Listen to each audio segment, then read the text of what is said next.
throwing bags. Me and my homies be getting it.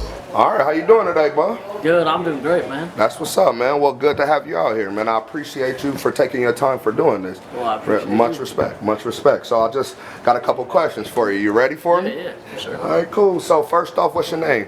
My name is Priceless Lion. Okay, what you do? I own a record label as well as I'm an artist, as well as I'm an MMA fighter and a Special Olympics Hall of Famer. Damn, you a good jack of all trades, bro. All right, so first question I can get off to you from, what first got you into music? I first got into music back in 2006. I was heavily involved in Special Olympics. I've been doing it for 23 years.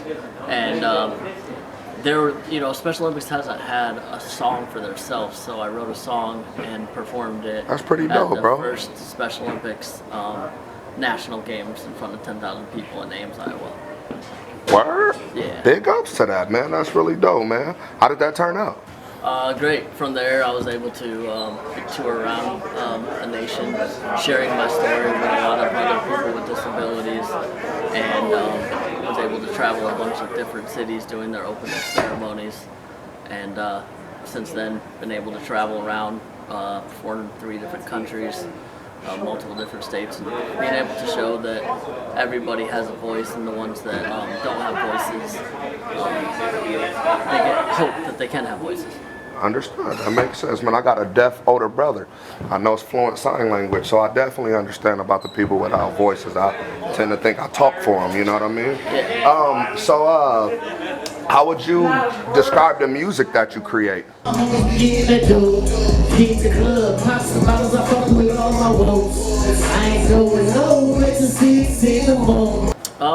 feel like I'm an artist all around. I have songs that from rock genre to pop genre, That's tight. R&B, including rap. I try to write true inspirational stories that other people can relate to. I have songs battling anxiety to partying around the club.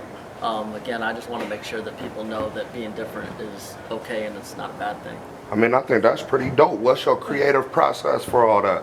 My creative process is, I get sent a beat, I start working on a hook. If I can't find a fire hook that everybody's going to be able to chant, and the people are going to be able to chant, then I don't write it. The other thing I do is I really write every song to have a visual behind it. If I feel like I can't make a video for the people to relate, then I don't write the song.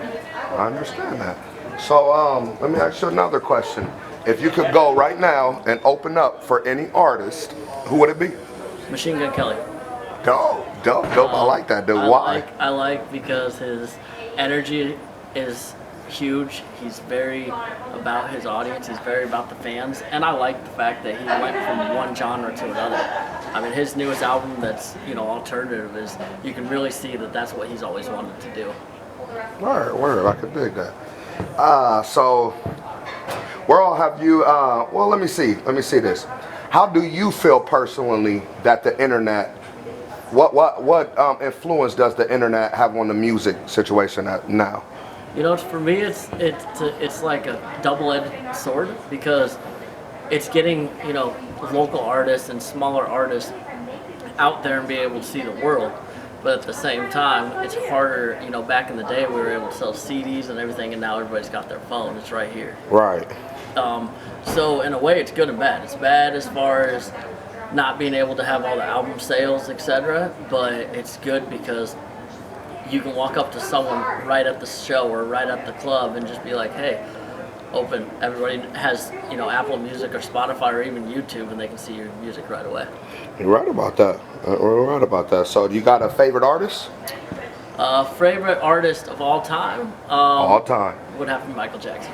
Word? Yeah. That's dope, bro. And the reason behind that is I feel like he was one of the first people to really change the industry of playing with different sounds and doing things. So I try to relate to that because I think outside the box and try to do different things. My latest project that dropped in May, Changes a Line from Mufasa, it's non-stop, just different. There's not one song that sounds the same. Word. You got a favorite song to perform? I got a couple. I would say Party Party. So call me a jet.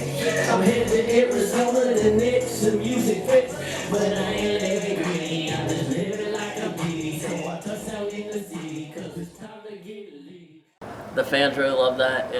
It's just about going crazy and get wild and then turn you up. I like that. That's And then dope. roller coaster I like for me because that's about getting off the roller coaster of like toxic relationships and finding your self-worth.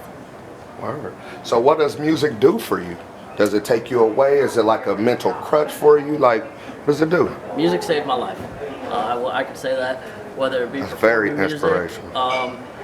or you know, being able to share my voice. I was bullied a lot. I was picked on a lot. It's my way of expressing. So when I get on stage, I was born with mild cerebral palsy, and I walk a little different, but when I'm on stage, I feel like I'm completely human. Right. I live by it that I'm half human, half amazing. So when I'm on stage, I'm amazing. That's dope, bro. Yeah. You got an amazing story, man. I mean, so as far as your city and state, is there any people that you would like to reach out to? You want to do some collabs with or anything like that? I'm gonna go old school because I'm a little old school. I would love to work with Toot. Word. Shout out to. Toot Brown is my man. And then my entire Nappy Face crew. Word, My word. entire True Fortune crew. That's my label. Drama, Sykes, Justin Pickett. Pocket Pete would be another great one. That's dope. That's dope. So what's next for you?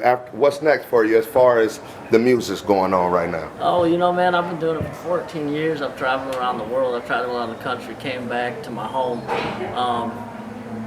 And I was almost done. I'm not gonna lie, I was almost done.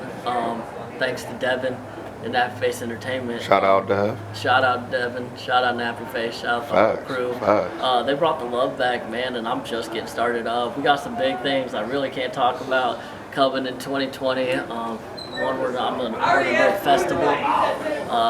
That's about as far as I say that. It's just getting dark. Understood. Honestly, my biggest mission right now is in my career is making sure that everybody else can live their dream. There's a lot of talented artists, but there's also a lot of talented individuals with like autism and other things that music therapy helps, and I want to make sure that we can get them on stage because there's some beautiful voices out there that are just so scared or not getting looked at because of their situation. Oh yeah, for sure. That I want to get them on stage. That's dope, man. I got some people that know sign language that's hearing impaired, man, and they want to do some music. I'm gonna start doing videos for deaf people, man. They're gonna be doing sign language to beats, man. So I know you've been at some shows. Justin Pickett. Justin Pickett is half partially deaf, and no one knows that, but he's unreal. word. Was. Oh, that's the dude that was singing when. Yeah, he's super fire, bro. So big shout out to Justin Pickett. He's super fire. Shout out Justin, man. He's got a new song coming, dropping in December that is like no one, and that's the great thing is no one's singing, and right now he's singing. So. You got any merch or anything you want people to come look at? I do. Check out truefortuneent.com/the shop. We print stuff all the time. We got, we can do it digitally with the ink, and we can also do it vinyl. We got a lot of merch coming out.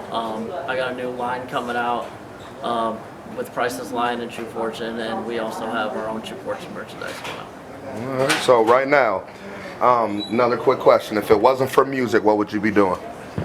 If it wasn't for music, what would I be doing? I can honestly say that I don't know if I would be alive. But if not, I would be probably fighting in the cage. I'm one of the only adaptive MMA fighters in the world. I'm only allowed to fight in Missouri and Florida currently. We're supposed to be we're working with the doctors right now to have my next fight next year. Obviously with COVID going on here in Nebraska, if they're going to finally let me fight, and I'm the current Fight for Autism 145-pound champion. That's what's up, bro. Yeah.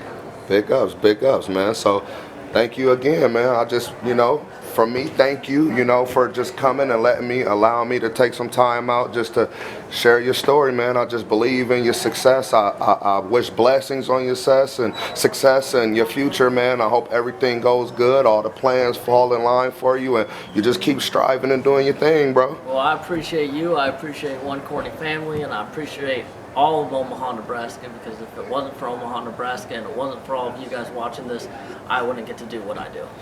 All right, well, thank you, man, once again, bro.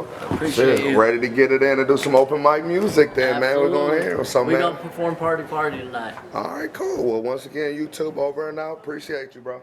Later, bro. Alrighty. I woke up no sleep, so I called me a jet. Yeah, I'm headed to Arizona, the next music fest. But I ain't living gritty, I'm just living like I'm Diddy. So I touch down in the city, cause it's time to get litty.